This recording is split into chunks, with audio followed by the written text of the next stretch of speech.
नमस्ते दोस्तों। यदि अंधकार से लड़ने का संकल्प कोई कर लेता है तो एक अकेला जुगनू भी सब अंधकार हर लेता है। मतलब कभी भी किसी भी स्टूडेंट को ये नहीं सोचना चाहिए कि मेरा कोई बेहतर मेंटोर नहीं है या फिर कोई मेरा बड़ा भाई नहीं है या कोई बढ़िया टीचर मुझे सही तरीके से इंटरेक्ट नहीं कर रहा है। अगर आपने लक्ष्य तय किया है तो उस लक्ष्य के प्रति अपने आप को पूरी तरह झोंक दीजिए। ठीक है, यही बातें इस कोट में कहा जा रहा है कि एक छोटा सा जुगनू भी अगर अपना संकल्प को निश्चित कर लेता है तो वो अंधकार को मिटाने में सफल हो जाता है। उसी तरह आप एक लक्ष्य को जब साध लेते हैं, उसे प्राप्त कर लेते हैं, तो दुनिया फिर से आपको एक जुगनू की तरह देखने लगती है।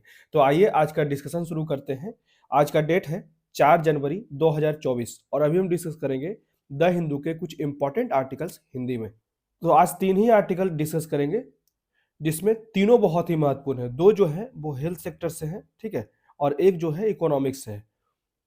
पहला जो आर्टिकल है इसमें कहा जाता है कि रक्त प्रबंधन, ब्लड मैनेजमेंट जो प्रणाली है, जो सिस्टम है, उसको इन्फ्यूजन का मतलब होता है जान डालना। फिर से जो ब्लड मैनेजमेंट सिस्टम है उस पर जान डालने की आवश्यकता है, उस पर ज़्यादा से ज़्यादा ध्यान देने की आवश्यकता है, क्योंकि लगातार ये अभी डगमगाती हुई परिदृश्य को देखा गया है। कोविड-19 के समय भी जो ब्लड मैनेजमेंट था वो कहीं न कहीं चरमरा गया था, तो उसे फिर से एक बार रिव्यू करने के लिए ही यहाँ पे राइटर इन्फ्यूजन का इस्तेमाल कर रहे हैं, ठीक है? नए प्रोसेस को रिव्यू करने की आवश्यकता है जिससे कि ब्लड मैनेजमेंट है और बेहतर हो सके, ठीक है? क्योंकि कोविड-19 महामारी ने दुनिया भर में सार्वजनिक स्वास्थ्य में असमानताओं को बढ़ा दिया है और हमें अभी अनुभव से सीखने की आवश्यकता है और उस तरह के विपरीत परिस्थिति के लिए भी तैयार रहने की आवश्यकता है, ठीक है? जिससे कि हम अपने वैश्विक स्तर पे भविष्य को सुरक्षित करने के लिए एक उपकरण के रूप में वैश्विक स्वास्थ्य वास्तुकला को सुधार सके, जो कि हमारे रक्त के प्रबंधन को बेहतर बना सके, उसके स्टोरेज, ठीक है? उसकी क्वालिटी, ठीक है, उसकी उपलब्धता, उसकी पहुंच, ठीक है, ये सारी चीजें, डोनर्स के प्रति जागरूकता, ये सारी चीजों को हम नए सिरे से एक बार फिर से ध्यान दे देते हैं, ठीक है, जिसके कारण अनेक प्रकार की समस्याएं उत्पन्न हो जा रही है। जैसे कि सर्जरी में लोगों की अगर ब्लड कम हो जाती है तो उससे भी बहुत सी जानें चली जाती है, या फिर इमरजेंसी किसी का एक्सीडेंट हो गया, उसमें अगर किसी को ब्लड की जरूरत पड़ती है तो सही समय पे उपलब्ध नहीं हो पाता है। कैंसर जैसे दीर्घकालिक जितने भी बीमारियां होती है उसमें ज़्यादा से ज़्यादा ब्लड की आवश्यकता होती है। तो ये सारी चीज़ों के लिए ही हमें ब्लड को मैनेज सही तरीके से करने की आवश्यकता है, ठीक है? इसी के लिए यहाँ पे राइटर एक सुझाव दे रहे हैं, हब और स्पोक। हब और स्पोक मेनली जो होता है, जो छोटे-छोटे सेंटर होते हैं ब्लड बैंक के या फिर ब्लड को स्टोर करने वाले, उसे जोड़ना है, ठीक है? और उसे एक हब से जोड़कर ही हब और स्पोक मॉडल की स्थापना करनी है, जिससे कि इसे ज़्यादा से ज़्यादा लाभ हो सके। इससे 2-3 फ़ायदे हो सकते हैं, क्योंकि जो ब्लड होता है, वो बहुत ही शॉर्ट टर्म तक सही रह पाता है, उसकी क्वालिटी मेंटेन रह पाती है, तो वो खराब ना हो, इसी के लिए इस तरह से हब के द्वारा जोड़ा जाएगा छोटे-छोटे जो ब्लड बैंक है उसके केंद्रों को, ठीक है? और उसे सही समय पे उपयोग किया जाएगा बड़े-बड़े हॉस्पिटल की आवश्यकताओं से। तो यहाँ पे पीपीपी मॉडल की भी आवश्यकता की बात की जा रही है, जिसमें पब्लिक प्राइवेट पार्टनरशिप की बात की जा रही है, ठीक है? जिससे कि निजी क्षेत्र ज़्यादा से ज़्यादा बढ़ावा देगा, तो ब्लड बैंक और उसके जो अवसंरचना है, उसके इंफ्रास्ट्रक्चर है, उसको विस्तार से आगे बढ़ाने में भी हमें सफलता मिलेगी, ठीक है? और जो अनेक प्रकार की मिथक है, ठीक है? जो समाज में बहुत से लोग जो हैं, एक एग्जांपल देता हूँ, कोविड के समय का क्या बात है कि जैसे एक व्यक्ति था, ठीक है? मैं किसी राज्य का नाम नहीं बताऊँगा, उसे ब्लड की आवश्यकता थी। कोविड में बहुत से लोगों की ब्लड की ज़रूरत पड़ी थी, प्लेटलेट की ज़रूरत पड़ी थी, ठीक है? तो उस समय क्या हुआ कि वो जो पेशेंट था, वो हिंदू धर्म से था, ठीक है? और शुरुआत में ही डॉक्टर के द्वारा सुबह 8 बजे बताया गया था कि उसे ब्लड की और प्लाज़्मा की आवश्यकता है, ठीक है? प्लाज़्मा चढ़ाने की आवश्यकता है। 9 बजे ही एक मुस्लिम, ठीक है? मुस्लिम उपलब्ध करा दिया गया था, परंतु उस पेशेंट के जो परिजन थे, उसके द्वारा जो है कहा गया कि मुस्लिम से ब्लड और प्लाज्मा जो है वो नहीं लिया जाएगा, ठीक है? लास्ट में कोई भी हिंदू जो नहीं मिला उसको प्लाज्मा देने के लिए और उसकी मृत्यु हो गई।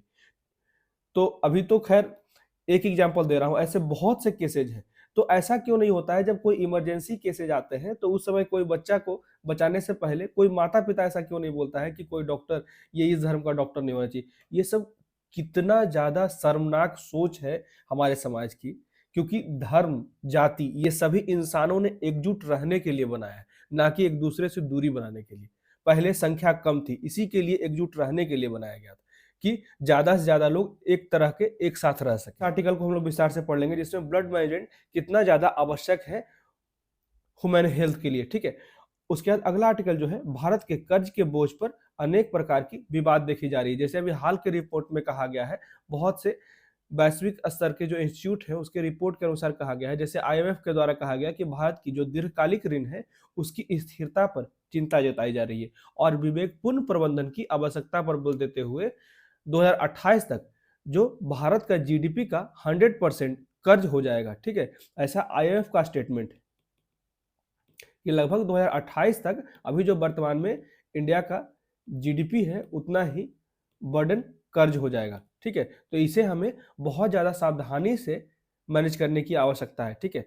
जैसे कि जलवायु परिवर्तन पे हमारा जो लगातार निवेश बढ़ता जा रहा है, वित्त मंत्रालय के द्वारा आईएमएफ के अनुमानों को सबसे खराब स्थिति के रूप में खारिज कर दिया। तो खारिज कर देने से नहीं होगा, अभी हाल ही में आईएमएफ के द्वारा कहा गया कि भारत का जो अर्थव्यवस्था है 6.3% बढ़ेगा जीडीपी का, तो उसमें बहुत ज्यादा सराहना किया गया। परंतु भारत की जो वास्तविकता बताई जा रही है भारत की अर्थव्यवस्था की, तो यहाँ पे समस्याएं उत्पन्न होने लगी। तो हमें इससे नाराज नहीं होना चाहिए, हमें इसे जागृत होना चाहिए, जागरूक होकर जो भी अगर ऋण से संबंधित हमारी समस्याएं हैं उसे जल्द से जल्द निपटने की आवश्यकता है, चाहे वो केंद्र सरकार का हो या फिर आरबीआई गवर्नर का हो, ठीक है। इसे मैनेज करने की जल्द से जल्द आवश्यकता है। ऋण की वृद्धि के मुख्य कारण जो है वो सरकारी उधारी हो गया या फिर जितने भी इन्वेस्टमेंट्स आ रहे हैं, जितने भी एफडीआई आ रहे हैं वो अच्छे तरीके से आकर्षित नहीं करना, ऐसे ऐसे कानून बना देना भारत सरकार के द्वारा कि जो लोग एफडीआई को आकर्षित नहीं कर पा रहे हैं, या फिर कभी महामारी आ जाना, या फिर हमारा जो इकोनॉमी है वो स्लो डाउन हो जाना, ठीक है, या फिर वैश्विक स्तर पर बड़े बड़े देशों के साथ संबंध खराब हो जाना, या फिर ट्रेड में ज़्यादा से ज़्यादा समस्या रहना। तो ये सारे कारण जो है कहीं न कहीं किसी भी देश का ऋण में वृद्धि का मुख्य कारण माना जाता है। और विकासशील देशों का जो ऋण का बोझ है, जैसे कि अफ्रीका हो गया या फिर भारत की भी तुलना की जाती है, तो यहाँ पे अधिक उधार लेने की लागत का सामना करना पड़ रहा है, जिससे कि ऋण स्थिरता प्रभावित हो रही है, ठीक है। जिससे कि सार्वजनिक राजस्व है उसके हिस्से के रूप में ब्याज में जो खर्च में वृद्धि हो जा रही है। किसी से भी अगर हम ऋण लेते हैं तो उसे एक निश्चित ब्याज पे करना पड़ता है, ठीक है। तो ये अतिरिक्त बोझ बढ़ता जाता है किसी भी राज्य के लिए। तो इसके बारे में भी कुछ चीजें विस्तार से पढ़ लेंगे और इसके क्रेडिट रेटिंग का कौन कौन सी चुनौतियां हैं उसको भी हम लोग अच्छे तरीके से पढ़ लेंगे। उसके बाद अगला आर्टिकल जो है, सर्वे के अनुसार 55% जो पेशेंट्स हैं को केवल निवारक उपाय के लिए एंटीबायोटिक्स दिए जाते हैं, ठीक है। तो ये क्लियर याद रखिएगा कि सर्वेक्षण के अनुसार ऐसा कहा गया है कि 55% रोगियों को केवल निवारक उपाय के लिए एंटीबायोटिक दिया जाता है, जो कहीं ना कहीं उसके स्वास्थ्य पे प्रतिकूल प्रभाव डालता है। एक सर्वे किया गया था अभी हाल ही में एनसीडीसी मतलब कि राष्ट्रीय रोग नियंत्रण केंद्र के द्वारा, जहां पे 15 स्टेट और 2 यूटी में इस तरह का सर्वे कंडक्ट किया गया, जिसमें मुख्यतः 20 टर्सरी लेवल के हॉस्पिटल से सर्वे किया गया था, ठीक है। जिसमें 5 दिनों तक का जो इलाज किया जाता है उसका पूरा का पूरा पेशेंट्स का मैपिंग किया गया था। तो उसी में पाया गया कि लगभग 11,588 पेशेंट्स इसमें भाग लिए, ठीक है। जिसमें से 9,652 जो मुख्य रोगी थे उसमें से 72% को एंटीबायोटिक निर्धारित की गई और उसमें से केवल 45% को ही चिकित्सीय संकेतों के लिए एंटीबायोटिक निर्धारित की गई, जिसका उद्देश्य जो था संक्रमण या बीमारियों का इलाज करना था। यहाँ पे देखा जा सकता है कि 72% जो पेशेंट थे उनकी बिना पूर्णतः जांच हुए बीमारी के, ठीक है, बस एक अनुमान से ही एंटीबायोटिक दे दिया गया। तो इस तरह के जो बड़े खतरे हैं, कहीं ना कहीं डब्ल्यूएचओ के द्वारा भी कहा जाता है कि सार्वजनिक स्वास्थ्य के लिए शीर्ष खतरों में से एक के रूप में रोगाणुरोधी, ठीक है, प्रतिरोधक उत्पन्न हो जाता है, जिससे कि आप सही दवाई भी खाएंगे तो वो भी असर नहीं करेगा, ठीक है। उसकी पहचान करना, तो इसी के लिए डब्ल्यूएचओ द्वारा इसका प्रयास किया जा रहा है। रोगाणुरोधी प्रतिरोध उसी को कहा जाता है एएमआर, मतलब कि एंटी माइक्रोबियल रेसिस्टेंस, ठीक है। तो ये याद रखिएगा, इसी की पहचान के लिए लगातार जोर दे रहा है डब्ल्यूएचओ, क्योंकि इससे भारत के जो बाजार हैं यहाँ पे बहुत से डॉक्टर जो है बिना जांच परख अच्छे तरीके से किए हुए, बिना बीमारी के पहचान किए हुए, बस तुक्के में ही बहुत जगह बहुत तेजी से एंटीबायोटिक का उपयोग हो रहा है, जिससे कि कहीं ना कहीं बहुत ज्यादा प्रतिकूल प्रभाव पड़ रहा है किसी व्यक्ति के स्वास्थ्य पे, ठीक है। तो इसको हम लोग विस्तार से पढ़ेंगे और आगे इसमें कहा जाता है कि एनसीडीसी राष्ट्रीय रोग नियंत्रण केंद्र का सर्वेक्षण में एक चीज पाया गया कि एंटीबायोटिक प्रतिरोध के विकास के लिए जो मुख्य चालकों में से एक है वो एंटीबायोटिक दवाओं का अत्यधिक और अनुचित उपयोग है। क्लियर, ऐसा एनसीडीसी के द्वारा कहा गया है। ठीक है, तो इसको भी हम लोग विस्तार से पढ़ लेंगे। तीनों के तीनों जो है वो बहुत ही अच्छा टॉपिक है और इसमें हम लोग एक एमसीक्यू भी डिस्कस करेंगे जो प्रीवियस ईयर क्वेश्चन है यूपीएससी का एंटीबायोटिक पे। ठीक है, तो आइए शुरू करते हैं। सबसे पहला आर्टिकल जो है, the blood management system need a fresh infusion, मतलब कि रक्त प्रबंधन प्रणाली को फिर से धक्का लगाने की, रिव्यू करने की आवश्यकता है। ठीक है, नए नए उन्नयन, अपग्रेड करने की आवश्यकता है। इसी को हम लोग विस्तार से पढ़ लेते हैं। तो इसमें राइटर के द्वारा कहा जाता है कि कोविड-19 महामारी ने दुनिया भर में सार्वजनिक स्वास्थ्य में असमानता को बढ़ा दिया है। इसके अनुभव से हमें सीखने की आवश्यकता है। दुनिया भर के जो नीति निर्माताओं ने आर्थिक विकास को गति देने और भविष्य को सुरक्षित करने के एक उपकरण के रूप में वैश्विक स्वास्थ्य के वास्तुकला में सुधार की आवश्यकता का समर्थन किया है। वैश्विक स्तर पर देखा गया है कि स्वास्थ्य के क्षेत्र में हर एक देश जो है अपने बुनियादी ढांचों को मजबूत कर रहा है, जिससे कि कोविड जैसे परिस्थितियों में निपटने में हम सक्षम हो सके। अंतर्राष्ट्रीय सहयोग के माध्यम से अधिक स्वास्थ्य वित्त पोषण, डिजिटल साक्षरता समाधानों को अपनाने को बढ़ावा दिया जा रहा है और चिकित्सा के प्रति उपायों तक पहुंचना, उसी को बढ़ाने की बात की जा रही है, जो स्वास्थ्य में वैश्विक असमानता को कम करे और वैश्विक स्वास्थ्य वास्तुकला को मजबूत करने में भी महत्वपूर्ण भूमिका निभाए। इसमें कुछ महत्वपूर्ण रणनीतियां ही बताई जा रही है, जिसमें जो स्वास्थ्य के लिए सबसे महत्वपूर्ण है रक्त और उसके उत्पादों तक पहुंच को प्राथमिकता देना। ठीक है, तो अगर बुनियादी ढांचे का विकास किया जा रहा है स्वास्थ्य के क्षेत्र में, तो सबसे पहले स्वास्थ्य के लिए सबसे ज्यादा आवश्यक जो है वो रक्त है। तो रक्त के स्टोरेज और उसके उत्पादन तक पहुंच की प्राथमिकता दी जा रही है, जिसमें वैश्विक स्वास्थ्य संरचना के निर्माण के लिए भी उसको मौलिक बनाया हुआ है। और रक्त और उसके विभिन्न उत्पाद कई चिकित्सा परिदृश्यों में महत्वपूर्ण भूमिका निभाते हैं, जिसमें सर्जरी हो गया, ठीक है, आपातकालीन एक्सीडेंट हो गया, उसके बाद कैंसर जैसे दीर्घकालिक बीमारियां हो गए, उसके थैलेसीमिया हो गया, उसके बाद प्रसव, जितने भी डिलीवरी होते हैं उसमें भी बहुत बड़ी मात्रा में ब्लड की आवश्यकता होती है। जैसी स्थितियों में रक्त जो होता है उपचार के दौरान आवश्यक पड़ता है और यह स्वास्थ्य देखभाल आवश्यकताओं के दायरे में रोगी के स्वास्थ्य को बनाए रखने के लिए अपूरणीय महत्व को रेखांकित करता है। ठीक है, तो खून की कमी का मामला क्या है, तो डब्ल्यूएचओ की एक हालिया रिपोर्ट ने रक्त संग्रहण, ठीक है, ब्लड के स्टोरेज में वैश्विक असमानता पर ध्यान दिया है, जिसमें उदाहरण के लिए कहा गया है कि वैश्विक जनसंख्या का लगभग 14% जो लोग हैं वो अफ्रीकी क्षेत्र के देश के हैं, लेकिन अगर ब्लड डोनेशन की बात की जाए तो वैश्विक स्तर पे ब्लड डोनेशन जो है मात्र 5% ही दान करते हैं अफ्रीकी क्षेत्र के देश। ठीक है, इसी में आगे कहा जाता है राइटर के द्वारा कि चाहे वो निम्न आय वाले देश हो या फिर निम्न मध्यम आय वाले देश हो, ये सभी जगह इसी तरह की परिस्थितियां बनी हुई है जहां पे ब्लड का डिमांड बहुत है, परंतु वहां पे डोनेट करने वालों की संख्या बहुत ज्यादा कम है। जहां इन देशों को कहा जाए जैसे विश्वव्यापी योगदान का 2% और 24%, तो इसी की बात की जा रही है। जो निम्न आय वाले देश है वो मात्र 2% ब्लड डोनेशन में भाग लेते हैं और जो मीडियम इकोनॉमी के हैं वहां पे 24% लोग मात्र ब्लड को डोनेट करते हैं, भले ही उनकी जो जनसंख्या है वो वैश्विक जनसंख्या का 8% और 40% है। देख सकते हैं, वैश्विक जनसंख्या का 8% है इन देशों की जनसंख्या, परंतु यहाँ पे ब्लड की जो आवश्यकता होती है उसका मात्र जो है 2% और 24% ही ये लोग पूर्ति कर पाते हैं। इसी तरह भारत की अगर बात की जाए तो भारत ने अपने रक्त प्रबंधन पारिस्थितिकी तंत्र में सुधार किया। देश अभी भी रक्त इकाइयों की निरंतर कमी का सामना कर रहा है, फिर भी लगातार जो है भारत में ब्लड का शॉर्टेज देखा जाता है, जिससे कि महत्वपूर्ण स्वास्थ्य देखभाल सेवाएं जो है वो प्रभावित हो जाती है। तो आत्मनिर्भरता के लिए डब्ल्यूएचओ के मानकों के अनुसार ऐसा कहा जाता है कि भारत ने लगभग 1.27 करोड़ रक्त इकाई एकत्रित की है और 2019-20 में 6 लाख से अधिक जो लोग थे उनको रक्त नहीं मिल पाए जितनी आवश्यकता है। तो इस तरह की कमी का स्वास्थ्य देखभाल प्रणाली के कामकाज पर गंभीर प्रभाव पड़ता है और यदि तुरंत समाधान किया जाए तो जीवन बचाने में भी ब्लड का महत्वपूर्ण योगदान होता है। उदाहरण के लिए यहाँ पे एक एग्जाम्पल भी दिया गया है, सावित्री बाई फुले पुणे विश्वविद्यालय के एक अध्ययन में पाया गया। तो ये कुछ कुछ चीजें कोट कर सकते हैं या फिर कहीं नोट डाउन कर सकते हैं। ठीक है, यही सारी चीजें जो है वो आपके आंसर को बेहतर बनाती है। इसी में कहा जाता है कि सावित्री फुले पुणे यूनिवर्सिटी के एक अध्ययन के अनुसार कहा गया है कि एक ऑटोमोबाइल दुर्घटना पीड़ित को 50 यूनिट तक रक्त की आवश्यकता होती है और 2019-20 में कमी इतनी अधिक थी कि लगभग 12,000 दुर्घटना पीड़ितों की जान जोखिम में पड़ गई। ठीक है, यहाँ पे क्लियर कहा जाता है कि 12,000 एक्सीडेंट में उसे आवश्यक ब्लड नहीं मिल पाए। इसके अलावा यह कमी जो है लगभग 1 लाख हृदय सर्जरी में भी देखी गई और लगभग 30,000 अस्थि मज्जा प्रत्यारोपण को भी प्रभावित की। ठीक है, तो ये कुछ चीजें नोट डाउन कर सकते हैं। ठीक है, तो ये मुख्य चीजें हैं, ये सबसे अच्छा चीज है, इसे याद रखिएगा। हब और स्पोक मॉडल के लाभ, तो इस तरह के छोटे छोटे जो ग्रामीण स्तर पे होते हैं या फिर छोटे सिटीज में जो छोटे छोटे ब्लड बैंक होते हैं, उसी को एक मुख्य क्षेत्र से जोड़ने की बात की जाएगी।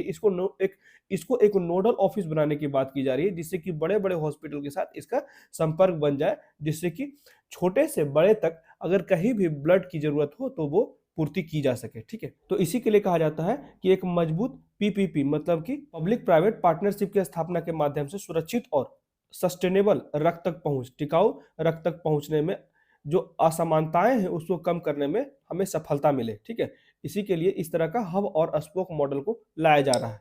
तो ये हब और स्पोक मॉडल जो है वो एक ऐसी नवीन पद्धति है जहां उच्च मात्रा वाले रक्त, ठीक है, बैंक छोटे रक्त केंद्रों के लिए एक केंद्र के रूप में, एक नोडल ऑफिस के रूप में कार्य करेंगे। और यह मॉडल जो है वो निम्न और मध्यम आय वाले देशों संसाधन बाधित होती है उसकी भी पूर्ति कर पाएंगे, क्योंकि यह रक्त की उपलब्धता और वितरण में महत्वपूर्ण जो गैप होते हैं उसको संबोधित करता है। मेनली ये जो बनाया ही गया है हब और स्पोक, मेनली जो है रक्त की उपलब्धता और गैप में, रक्त की उपलब्धता में जो गैप होती है उसी को फुलफिल करने के लिए हब और स्पोक मॉडल को बनाया गया है, जिससे कि रक्त और उसके उत्पादों की पहुंच और उपलब्धता को बढ़ाया जा सके। इसके अलावा रक्त और उसके उत्पादों का जो जीवन चक्र होता है वो बहुत ही छोटा होता है किसी भी रक्त का। ठीक है, तो एक हब और स्पोक मॉडल छोटे रक्त केंद्रों द्वारा उसके उपयोग को अनुकूलित करने में मदद करेगा और यह अभिनव दृष्टिकोण वितरण को सुव्यवस्थित करेगा और यह सुनिश्चित करता है कि यह महत्वपूर्ण संसाधन जो है वो समाप्ति से पहले होने वाले नुकसान को भी कम कर देगा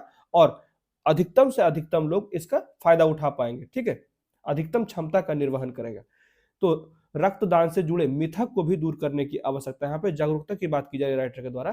तो रक्त प्रबंधन प्रणाली का एक अन्य पहलू जो है जिससे जुड़ी असमानताओं को कायम रखता है वह है स्वैच्छिक रक्तदान के बारे में मिथक। मतलब कि बहुत से लोग, अभी ही मैं हाल में रक्तदान किया था। ठीक है, रक्तदान करना चाहिए, उससे आपको भी बहुत अच्छा लगेगा और शरीर को भी, आपके हेल्थ को भी एक पॉजिटिविटी आती है। ठीक है, तो यही बात कहा जाता है कि स्वैच्छिक रक्तदान के प्रति भी बहुत से लोग मिथक पाले हुए हैं, गलत सूचनाओं का प्रसार करते हैं। बहुत से लोग अभी भी संक्रमण के डर से, अपनी प्रतिरक्षा को नुकसान पहुंचाने के कारण या फिर केवल स्वैच्छिक रक्तदान करने से बचते हैं, क्योंकि वे इसे एक समय लेने वाली प्रक्रिया, टाइम पास समझते हैं। ठीक है, तो लक्षित जागरूकता पहल के माध्यम से इन गलतफहमियों को दूर करने की आवश्यकता है, जबकि सरकार जो है वो लगातार इस तरह के प्रयास कर रही है। जबकि सरकार और उसकी एजेंसियों ने नियमित अभियानों के माध्यम से जागरूकता से सुधार करने की कोशिश की है, जहां निजी क्षेत्र जमीनी स्तर पर समर्पित जागरूकता अभियान शुरू करने के लिए सरकार के साथ मिलकर कार्य कर सकते हैं। ऐसे अभियान जो है वो सोशल मीडिया की पावर को भी सही तरीके से उपयोग कर रहा है। ज्यादा से ज्यादा जागरूकता फैलाने के लिए सोशल मीडिया प्लेटफॉर्मों का भी उपयोग किया जा रहा है और नियमित और स्वैच्छिक रक्तदान की आवश्यकता और लाभों को दोहराने के लिए बहुभाषिक कॉमिक्स, जैसे यहाँ पे कॉमिक्स की बात की जा रही है, ये भी एक नया इनिशिएटिव है। ठीक है, जिससे कि बच्चे बचपन से ही इसके प्रति जागरूक रहे। ठीक है, ये रचनात्मक रणनीतियां जो है वो विविध दर्शकों को शामिल करने और सूचित और स्वैच्छिक रक्तदान की जो संस्कृति है उसको बढ़ावा देने में प्रभावी भूमिका निभाएगा। तो ये था पूरा का पूरा आर्टिकल, जिसमें ब्लड मैनेजमेंट को कैसे हम लोग सुधार सकते हैं उसको एक रिव्यू की आवश्यकता है, धक्का देने की एक सही तरीके से जरूरत है, जिससे कि ज्यादा से ज्यादा बेहतर रक्त को मैनेज कर पाए, प्रबंधित कर पाए, जिससे कि ज्यादा से ज्यादा लोगों को जो आवश्यक होता है, जो गोल्डन आवर होता है या फिर जो बहुत ज्यादा क्रिटिकल समय में रक्त की आवश्यकता होती है उस समय तक हम लोग रक्त की उपलब्धता को सुनिश्चित कर पाए। ठीक है, अब बढ़ते हैं अगले आर्टिकल की तरफ। इसमें कहा जाता है the dispute on India's debt burden, मतलब कि भारत के कर्ज के बोझ पर विवाद है। ठीक है, लगातार जो है वो भारत पर बोझ का जो भार है वो बढ़ता जा रहा है। भारत के ऋणों की दीर्घकालिक स्थिरता के बारे में चिंताएं उठाई जा रही है। ठीक है, भारत की ऋण स्थिरता पर आईएमएफ की जा रही है। अभी हम लोगों ने आईएमएफ की बात की थी, तो इसी में कहा जाता है ऋण स्थिरता का अलार्म बज रहा है। ठीक है, उसका ऐसा समय आ गया है जिसे हमें ध्यान देने की आवश्यकता है। आईएमएफ के द्वारा कहा गया कि भारत की दीर्घकालिक ऋण स्थिरता पर चिंताएं जताई जा रही है और विवेकपूर्ण प्रबंधन की आवश्यकता पर बल देते हुए 2028, यहाँ पे कहा जाता है आईएमएफ के द्वारा कि 2028 तक भारत का जो ऋण होगा, कर्ज जो होगा वो लगभग भारत का जो इकोनॉमी हो उतना हो जाए, तो इसके जीडीपी के 100% के बराबर जो है भारतीय कर्ज हो जाएगा। तो जलवायु परिवर्तन और निवेश की अगर बात करें तो रिपोर्ट जो है वो जलवायु परिवर्तन के प्रभाव पर प्रकाश डालती है और भारत से रियायती वित्त पोषण सुरक्षित करने, निजी क्षेत्र के निवेश को बढ़ावा देने और जलवायु लचीलेपन के लिए कार्बन मूल्य निर्धारण को लागू करने का आग्रह करती है। वित्त मंत्रालय ने क्या प्रतिक्रिया दिया? आईएमएफ के द्वारा जो कहा गया कि 2028 तक जो कर्ज है भारत का वो भारत की जीडीपी के बराबर हो जाएगा। तो इसमें कहा गया कि वित्त मंत्रालय आईएमएफ के अनुमानों को सबसे खराब स्थिति के रूप में खारिज करती है और यह कहते हुए कहा कि यह जो है पूर्णतः सही नहीं है। ठीक है, तो वैश्विक ऋण पहेली की बात की जाए तो यहाँ पे ऋण की विकास भूमिका क्या है, ऋण क्यों बढ़ रही है, जिससे सरकारी उधारी लगातार बढ़ती जा रही है। ठीक है, तो ये जो मुख्य कारण है, उधार लेने की लागत में वृद्धि हो रही है। उसके बाद सुस्त जो हमारी अर्थव्यवस्था है लगातार सुस्त है। ठीक है, स्थिर हो गया है। ठीक है, या फिर महंगाई बढ़ रही है। तो इस सब कारण के कारण भारत किसी भी देश में, भारत या किसी भी देश में ऋण का जो वृद्धि हो जाता है। तो वैश्विक ऋण का रुझान, वैश्विक ऋण क्यों बढ़ रहा है? तो दुनिया भर में सार्वजनिक ऋण में वृद्धि हुई जो 2022 के रिकॉर्ड 92 ट्रिलियन अमेरिकी डॉलर तक पहुंच गया। याद रखिएगा 2022 में ही सिर्फ ऋण जो है वो 92 ट्रिलियन अमेरिकी डॉलर तक लिया गया है सभी देशों के द्वारा। ठीक है, वैश्विक स्तर पे। तो भारत सहित विकासशील देशों को कोविड-19 महामारी और जीवन यापन संकट और जलवायु परिवर्तन के कारण बढ़ी हुई चुनौतियों का भी सामना करना पड़ रहा है। यहाँ पे जो क्लाइमेट चेंज हो रहे हैं उसके कारण भी मिटिगेशन और एडेप्टेशन, ये दोनों चीजों में लगातार बहुत बड़ी मात्रा में जो है वो पैसे की आवश्यकता हो रही है। ये भी एक कारण है जिसके कारण ऋण लिया जा रहा है विभिन्न देशों के द्वारा। तो विकासशील देशों पर ऋण का जो है अतिरिक्त बोझ बढ़ता जा रहा है। ठीक है, अब देख लेते हैं कि भारत की क्रेडिट रेटिंग की चुनौतियां क्या क्या है। तो आईएमएफ की रेटिंग के संदर्भ में कहा जाता है कि भारत को सबसे तेजी से बढ़ते हुई अर्थव्यवस्था के रूप में मान्यता दिया जा रहा है। तो क्रेडिट रेटिंग एजेंसी 2006 के बाद से सबसे कम निवेश ग्रेड बीबीबी, ठीक है, ये आप लोग जब इकोनॉमिक्स पढ़ेंगे तो इसमें रेटिंग का क्या लाभ होता है, ए या फिर बीबीबी या फिर सीसीसी, हर एक चीज को विस्तार से पढ़ेंगे। ठीक है, इसे एक बार आप गूगल करके अभी ही देख सकते हैं। ठीक है, जिससे कि आपको ये क्लियर हो जाए कॉन्सेप्ट। तो रेटिंग एजेंसियों का दृष्टिकोण क्या है? तो फिच रेटिंग और S&P ग्लोबल रेटिंग कमजोर राजकोषीय प्रदर्शन करता है। ठीक है, यही सारी बातें यहाँ पे रेटिंग की जो चुनौतियां है उसी की बात की जा रही है। जैसे बोझिल कर्ज हो गया, उसके बाद कम प्रति व्यक्ति आय की भारत की जो क्रेडिट रेटिंग है उसमें सुधार को रोकने वाले भी कारक के रूप में बताता है इस तरह का। ठीक है, जो S&P ग्लोबल रेटिंग है। उसके बाद ऋण जीडीपी अनुपात, ठीक है, मतलब कि क्रेडिट जीडीपी रेशियो और राजकोषीय चुनौतियां क्या क्या है। तो भारत का क्रेडिट जीडीपी रेशियो जो है वो बढ़ता जा रहा है। यहाँ पे क्लियर कहा जाता है कि जो FRBM है, मतलब कि fiscal responsibility and budget management act 2003 के लक्ष्यों से थोड़ा अधिक है। ठीक है, यहाँ पे ज्यादा होता जा रहा है ऋण। तो वित्त वर्ष 2014 में राजकोषीय फिसलन, राजकोषीय घाटा जो हो रहा था उसके उभरते संकेत जो है वो चुनावी वर्ष, तो अभी चुनाव होने वाला, ये भी कहीं ना कहीं ये कारण है कि लगातार जो है वो केंद्र सरकार के द्वारा ऋण लिया जा रहा है। चुनावी वर्ष में बढ़ी हुई सब्सिडी और संभावित बजटीय दबाव के साथ भी चुनौतियां पैदा हो रही है। ठीक है, तो ये जो थे मुख्य कारण थे कि क्यों कर्ज बढ़ता जा रहा है। बहुत से कारण हैं यहाँ पे। ठीक है, वैश्विक स्तर पे या फिर अभी अपने देश की स्थिति, क्लाइमेट चेंज हो गया। ठीक है, अडोप्टेशन मिटिगेशन का मुद्दा, उसके बाद कार्बन को रिड्यूस करने के लिए, कार्बन इमिशन को कम करने के लिए, ज्यादा से ज्यादा इलेक्ट्रिक व्हीकल को प्रमोट करने, उसके प्रति इंफ्रास्ट्रक्चर को डेवलप करने के लिए। ठीक है, उसके बाद इन्फ्लेशन बढ़ा हुआ है, इसके कारण भी। तो ये सारी मुख्य कारण है और अभी चुनाव भी आने वाला है जिसके कारण सब्सिडी बढ़ा दी गई है। तो इन सभी कारणों के कारण भी कि कोई भी देश जो है वो ऋण अपना ज्यादा लेता है। अब बढ़ते हैं अगले आर्टिकल की तरफ। इसमें कहा जाता है 55% of patients given antibodies only a preventive measures. ठीक है, यहाँ पे क्लियर कहा जाता है कि 55% पेशेंट्स को एंटीबॉडीज दिया गया सिर्फ और सिर्फ प्रिवेंटिव मेजर्स के लिए, ऐसा सर्वे के द्वारा कहा जा रहा है। ठीक है, तो इसको हम लोग अच्छे तरीके से पढ़ लेते हैं।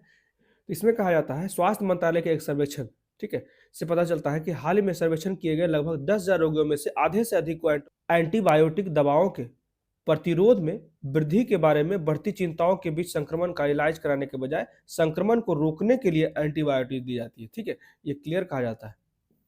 तो सर्वेक्षण में शामिल लगभग 94% रोगियों को संक्रमण के सटीक कारण की निश्चित चिकित्सा की पुष्टि से पहले, यहाँ पर यही बात मैं कह रहा था कि 94% ऐसे जो रोगी हैं उन्हें डॉक्टर के द्वारा अभी तक पूरी तरह से बीमारी का पहचान भी नहीं हुआ है, उससे पहले ही एंटीबायोटिक दे दिया जाता है। ठीक है, तो इस सप्ताह की शुरुआत में मंत्रालय ने, इसी को कहा जाता है एनसीडीसी, ठीक है, राष्ट्रीय रोग नियंत्रण केंद्र द्वारा किए गए सर्वेक्षण में कहा गया, जिसमें जो सर्वेक्षण हुआ था नवंबर 2021 और अप्रैल 2022 के बीच में लगभग 15 राज्यों और 2 यूटीज के 20 टर्सरी लेवल के हॉस्पिटल्स में, जहां 5 दिनों के लिए इलाज किए गए रोगियों का एक डेटा तैयार किया गया, ठीक है।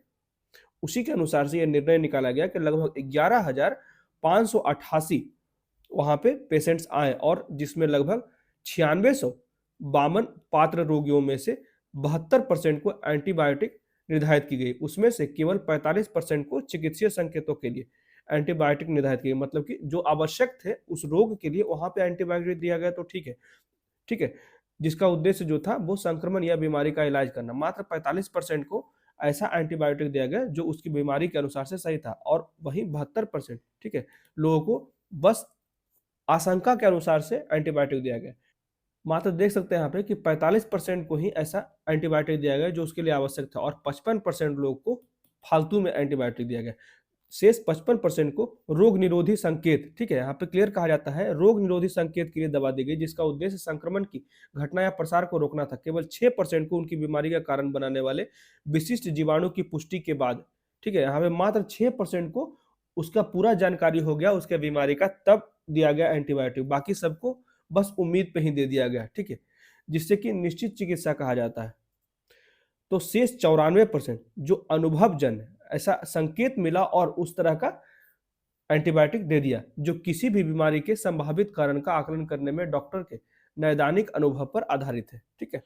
आगे कहा जाता है कि बड़ा खतरा, डब्ल्यूएचओ ने सार्वजनिक स्वास्थ्य के लिए शीर्ष खतरों में से एक के रूप में रोगाणुरोधी प्रतिरोधक, इसी को कहा जाता है एएमआर, मतलब कि एंटी माइक्रोबियल रेसिस्टेंस की पहचान की गई है। तो इस पे ज्यादा जोर दिया जाता है डब्ल्यूएचओ के द्वारा, जिससे कि इस तरह का जो 94% लोगों को बिना जाने एंटीबायोटिक दिया गया, तो उसके जो स्वास्थ्य है उस पर अनेक प्रकार के प्रतिकूल प्रभाव पड़ रहे हैं। तो यह प्राकृतिक घटना है, क्योंकि बैक्टीरिया विकसित होते हैं जिससे कि संक्रमण के इलाज के लिए इस्तेमाल की जाने वाली दवाएं कम प्रभावी हो जाती है, ठीक है। इसके कारण जो है, जब बाद में भविष्य में आप किसी भी बीमारी का इलाज कराने जाएंगे तो कोई दवा उस आप पे असर नहीं करेगा।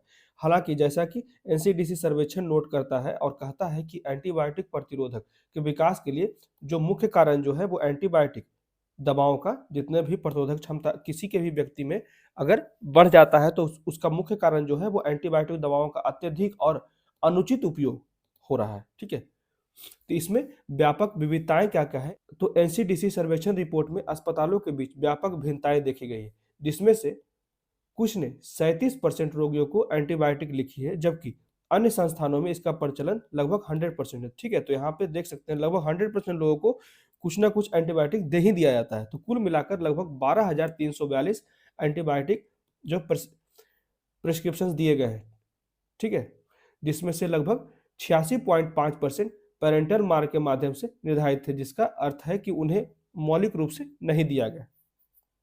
तो डब्ल्यूएचओ के एक्सेस, वॉच और रिजर्व, उसी को कहा जाता है AWARE, इसका तो फुल फॉर्म याद रखिएगा, ठीक है, ऐसे क्लियर ही नहीं होगा, एक्सेस, वॉच एंड रिजर्व।